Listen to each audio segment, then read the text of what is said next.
Get a day start. You have rightly stated that the principle of this bill has been unanimously accepted by the House, and most of the relevant points have been made out, and that no time of the House should be taken by repeating the same points again and again.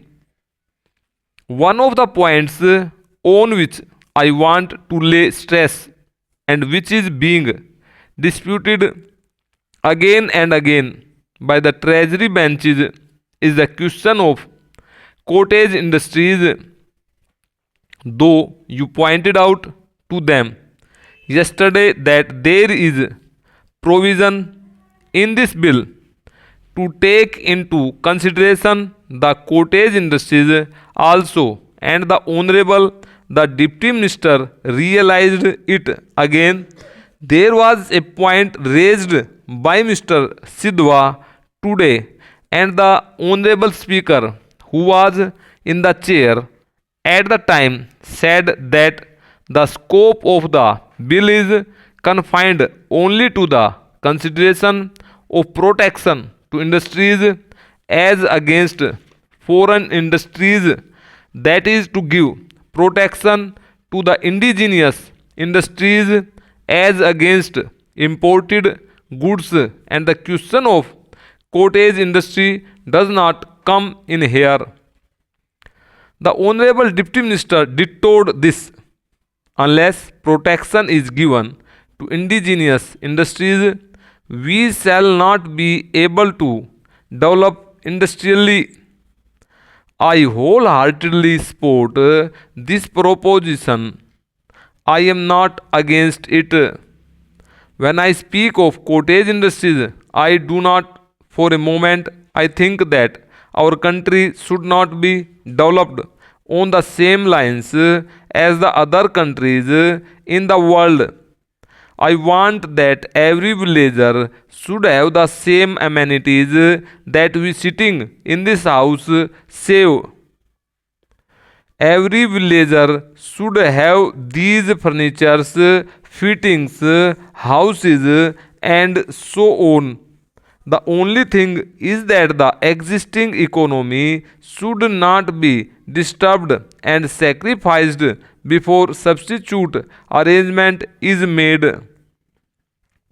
Before we give protection to any bigger industries, the first thing we should consider is that the materials which are at present being produced in our villages to meet the requirements of our villages and on which the economic life of the villagers rests are properly safeguarded.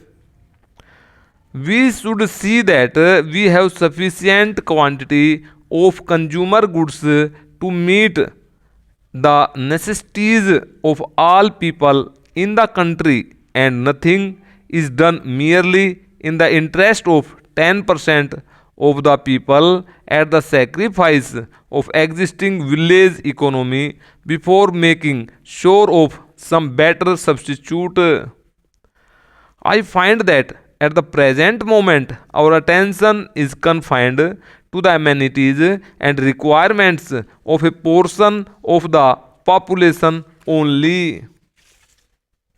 The other day, my honorable friend Mr. Krishnamachari, whom I regard as a great economist and who knows finance etc., and looks to the interests of the country and gives very good advice, said that we do not want to go to medieval age, and the luxury of yesterday is the necessity of today, and that few articles which we import today from many foreign countries and the few industries which we are starting for recreation and amenities of the people should not be grudged.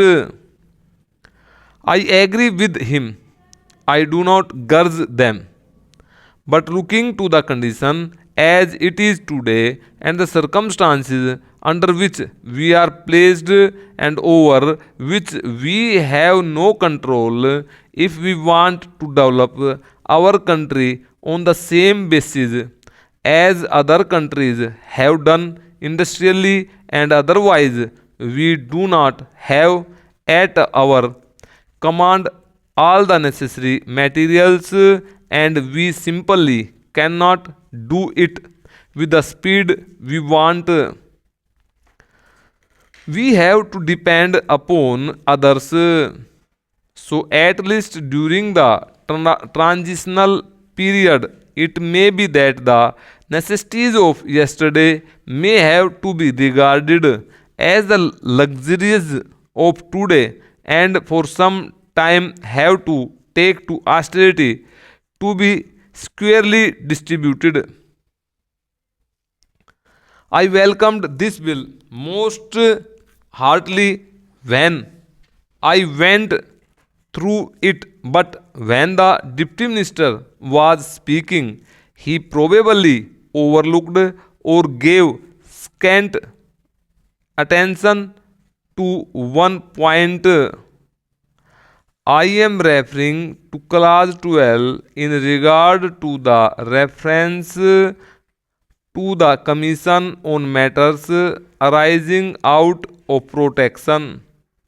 Of the things mentioned, there are different sectors of the country's economy on which the Commission may inquire and report. Whenever we start new industries and give protection to them, this clause is always neglected. It should not be merely that the central government may also refer, but they must refer to this as one of the conditions under clause 14. When the Fiscal Commission recommends that the Tariff Commission should take so many points into consideration, the different sectors of the country's economy must be one of the points that must be taken into consideration. The other day, that there was a question about the acquisition of the shipping yard when we had to pay rupees 2 to 3 crores for acquiring it. One of the points we look into consideration was the unemployment of 4,000 workers, and for keeping them in employment we suffered a loss in view of the agitation that was carried on.